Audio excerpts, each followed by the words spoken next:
மற்றொரு அண்மை செய்தியை பார்த்து வருகிறோம். சேலத்தில் சட்டவிரோதமாக அனுமதியின்றி மண்வெட்டி கடத்தப்படுவதாக புகாரானது எழுந்திருக்கிறது. கனிம வளத்துறைக்கு சொந்தமான இடத்திலிருந்து மண்வெட்டி கடத்தப்படுவதாக புகார் எழுந்தது தொடர்பான ஒரு அண்மை செய்தியை பார்த்து வருகிறோம். நெடுஞ்சாலைத்துறை மேம்பால பணிக்காக அரசு அனுமதியின்றி மண் கடத்தப்படுவதாக புகார் கூறப்படுகிறது.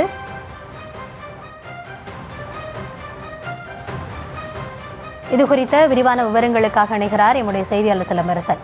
சிலம்பரசன், என்ன நடக்கிறது? இந்த புகார் தொடர்பாக நடவடிக்கை ஏதாவது மேற்கொள்ளப்படுகிறதா? என்ன விவரம்?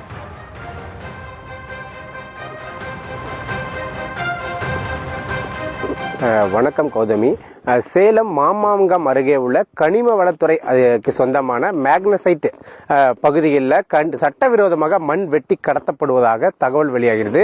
இது தொடர்பாக நாம் இப்பகுதிக்கு வந்து பார்த்தபோது சுமார் கடந்த ஒரு மாதமாக இப்பகுதியிலிருந்து, அதாவது அரசுக்கு சொந்தமான கனிம வளத்துறைக்கு சொந்தமான இடத்திலிருந்து சுமார் பல லட்சம் ரூபாய் மதிப்பிலான மண்கள் வெட்டி கடத்தப்பட்டு வருகிறது. குறிப்பாக நெடுஞ்சாலைத்துறை ஒப்பந்ததாரரான சக்தி கன்ஸ்ட்ரக்ஷன் என்பவர்கள் குறிப்பாக சேலம் மாமாங்கம் பகுதிகளிலும் மல்லூர் அதே போன்று மின்னாம்பள்ளி பகுதியில் நடைபெற்றக்கூடிய வரக்கூடிய மேம்பால பணிக்காக அனுமதியின்றி சட்டவிரோதமாக இப்பகுதியில் மண்ணை வெட்டி அள்ளி செல்கின்றனர். குறிப்பாக இந்த பகுதியானது கனிம வளத்துறைக்கும் மேக்னசைட்டுக்கு சொந்தமான, ஏற்கனவே இங்கு இந்த கனிம பொருட்கள் வெட்டி எடுக்கப்பட்டு கைவிடப்பட்ட பகுதி சுமார் ஆயிரக்கணக்கான ஏக்கர் பகுதியில் உள்ளது.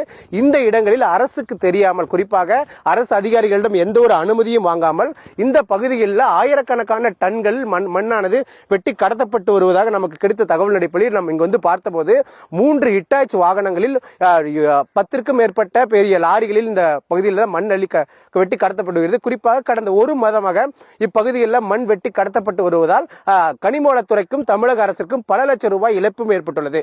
குறிப்பாக இதை அனுமதியின்றி தான் இங்கு எந்த பகுதியில் இருந்தாலும் மண் எடுக்க வேண்டும் என்ற ஒரு விதி இருக்கிறது. இந்த நிலையில் அரசு அதிகாரிகள் உடந்தையாக இருக்கிறார்களா என்ற ஒரு ஐயப்பாடும் இருக்கிறது. ஏனென்றால் இது அரசுக்கு சொந்தமான கனிம வளத்துறைக்கு சொந்தமான இடம். இப்பகுதியிலிருந்து கனிம வளங்கள் தற்போது வரை இந்த பகுதியில் இருக்கிறது. குறிப்பாக வெள்ளைக்கற்கள் என சொல்லக்கூடிய ஒரு விலை உயர்ந்த கனிம வள கற்களும் இப்பகுதியில் உள்ளது. இந்த பகுதியில் தான் இந்த ஒப்பந்ததாரர், இந்த நெடுஞ்சாலை ஒப்பந்ததாரர் சக்தி கன்ஸ்ட்ரக்ஷன் என்பவர்கள் இங்கு ஆட்களை வைத்து இங்க பல லட்சம் ரூபாய் மண்களை கடத்தி வருகின்றனர்.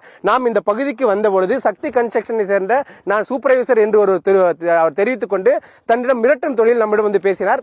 குறிப்பாக நாம் செய்தியாளர் என்று சொன்னவுடன் அவர் தெரித்து ஓடிவிட்டார். மேலும் அதனைத் தொடர்ந்து இங்கு வேலை செய்தவர்களையும் உடனடியாக அந்த அனைத்து வாகனங்களையும் அழைத்து சென்று விட்டு தற்போது அந்த பகுதியை நாம் பார்க்கலாம் எவ்வளவு ஆழத்திற்கு இந்த மண் எடுக்கப்பட்டிருக்கிறது என்று. இது தொடர்பாக நம்ம அதிகாரிகள் விளக்கம் கேட்டபோது அதிகாரிகள் இதுவரை நமக்கு செல்போனுக்கு பதிலளிக்கவில்லை. தற்போது இந்த மண் அள்ளப்பட்டிருப்பது பல லட்சம் ரூபாய் தமிழக அரசுக்கு இழப்பு ஏற்பட்டுள்ளது. அதே போன்று இது பாதுகாக்கப்பட்ட கனிம கற்கள் வெட்டி கைவிடப்பட்ட பகுதி. ஆனால் இருந்தாலும் இப்பகுதியில் மேலும் ஏராளமான கனிம பொருட்கள் இருக்கிறது. இந்த நிலையில் தான் இந்த பகுதியில் வந்து வெட்டி அந்த மண்ணானது கடத்தப்பட்டு வருகிறது.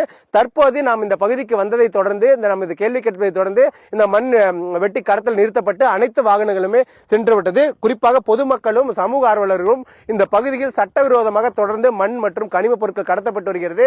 இதனை தடுக்க வேண்டும் என்று கோரிக்கை விடுக்கின்றனர். குறிப்பாக அரசு பணிகளை எடுத்து செய்யும் தனியார் ஒப்பந்ததாரர்கள் இந்த பகுதியில் மண்ணை கொண்டு சென்று சுமார் 3 இடங்களில் மேம்பால பணிகளை மேற்கொண்டு வருகின்றனர். இதன் காரணமாக தமிழக அரசுக்கும் கனிம வளத்துறைக்கும் பல லட்சம் ரூபாய் இழப்பு ஏற்பட்டுள்ளது.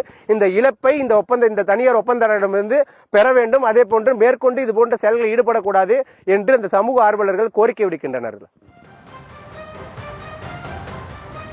சேலத்தில் சட்டவிரோதமாக அனுமதியின்றி மண்ணானது வெட்டி எடுக்கப்படுகிறது. இது தொடர்பாக காட்சிகளோடு நியூஸ் தமிழ் செய்தியை வெளியிட்டு இருக்கிறது. அதிகாரிகளை இது தொடர்பாக நம்ம விளக்கம் கேட்க தொடர்பு கொண்ட போது அவர்கள் தரப்பிலும் பதில் இல்லை. இது தொடர்பான தற்போதைய கள தகவல்களுக்கு நன்றி சிலம்பரசன்.